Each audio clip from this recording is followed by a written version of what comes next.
जिसको सिर झुकाकर चुपचाप काम करने की स्किल आ गई, जिसने अपने साथी के कंधे पर पैर रखकर ऊपर चढ़ना और फिर साथी को धक्का देना सीख लिया, जिसने कम मजदूरी को अपने कर्मों का फल मानकर स्वीकार कर लिया, उसे और कुछ भी सीखने की क्या जरूरत है। अधिकार, न्याय, मानवता अब आदमी के गुण नहीं, चरित्र की कमजोरी माने जाते हैं। हमारे शहर में एक नई यूनिवर्सिटी खुली है, स्किल डेवलपमेंट यूनिवर्सिटी। इसमें तमाम तरह के स्किल यानी कौशल सिखाए जाएंगे। एक दिन इस विश्वविद्यालय के कुलपति मिल गए। वे पहले बहुत बड़े अफसर थे, उनसे काबिल कुलपति कहाँ मिलता। अपनी स्किल से ही वे पूरी नौकरी में अच्छे अच्छे पदों पर रहे थे। कई घर बनवाए, बच्चों को विदेश में पढ़ाया। उनमें इतनी स्किल थी कि सरकारी गाड़ी घर के काम करते हुए भी लॉग बुक में दौरे पर ही नजर आती थी। रिटायर हो गए तो अगले ही दिन इसी स्किल के सहारे वाइस चांसलर बन गए। अफसर ईमानदारी, नैतिकता के बगैर किसी तरह गुजारा कर लेता है, लेकिन मुफ्त की कार और बेगार करने वाले नौकरों के बगैर एक पल भी नहीं रह सकता। खैर, अफसर जब कुलपति बना तो शिक्षाविद सा दिखाई देने के लिए उसने फ्रेंच कट दाढ़ी रख ली, और जब हवाई जहाज में सफर करता तो एक मोटी सी किताब भी साथ रखने लगा। मैंने पूछा, सर आपकी यूनिवर्सिटी में क्या क्या स्किल सिखाए जा रहे हैं? वे बोले, नए जमाने में जहां भी रोजगार की गुंजाइश है वे सब विषय पढ़ाए जा रहे हैं। मैंने कहा, स्किल तो पुराने जमाने में भी होती थी। हमारे यहाँ अनपढ़ पंडित भी बिना कोई ग्रंथ पढ़े सिर्फ स्किल के सहारे शादी करवा देते हैं। वे बोले, हाँ सच है, मेरे गांव में एक आदमी था जो टूटी हड्डी जोड़ देता था। यही तो स्किल है, इसमें आदमी को रोजगार की तलाश में भटकना नहीं पड़ता। मैंने कहा, वीसी साहब, आप जिस स्किल से रिटायर होने के अगले ही दिन वाइस चांसलर चुन लिए गए, वो वाली स्किल भी लड़कों को सिखा रहे हैं या नहीं? कुलपति जी नाराज हो गए। बोले, आपकी सोच बहुत ही नेगेटिव है। आप में पॉजिटिव एनर्जी के प्रवाह की जरूरत है।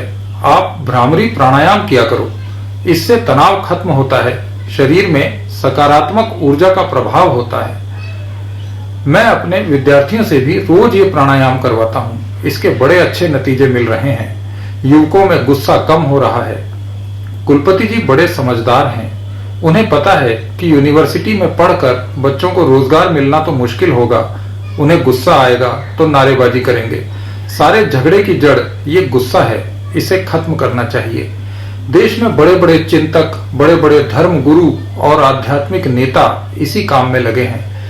वे सब कहते हैं गुस्सा नहीं करना चाहिए, शांत रहो, जो है उसे स्वीकार करो, मान लो कि तुम्हारे भाग्य में यही लिखा था। वे कभी नहीं कहते कि काम दिया जाए।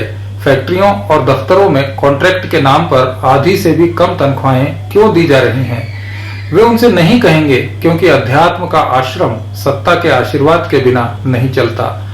वे लड़कों को मुट्ठी तानने की बजाय प्राणायाम करने को कहते हैं। इसमें सुविधा है।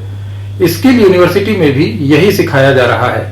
शांत रहो, नए नए हुनर सीखो, लेकिन उन्हें वे हुनर नहीं सिखाए जाते जिनसे अनपढ़ आदमी पढ़े लिखों पर राज कर रहा है।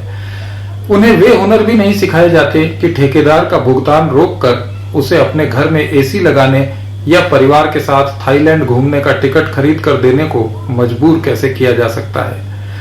कुलपति जी इन गरीब लड़कों को नल ठीक करने, बिजली के काम और कंप्यूटर की मरम्मत करना सिखा रहे हैं। मैंने कहा, वाइस चांसलर साहब, इन लड़कों को न्यूनतम वेतन या काम के घंटे कितने होने चाहिए, ये जानकारी भी आप यूनिवर्सिटी में देते हैं या नहीं?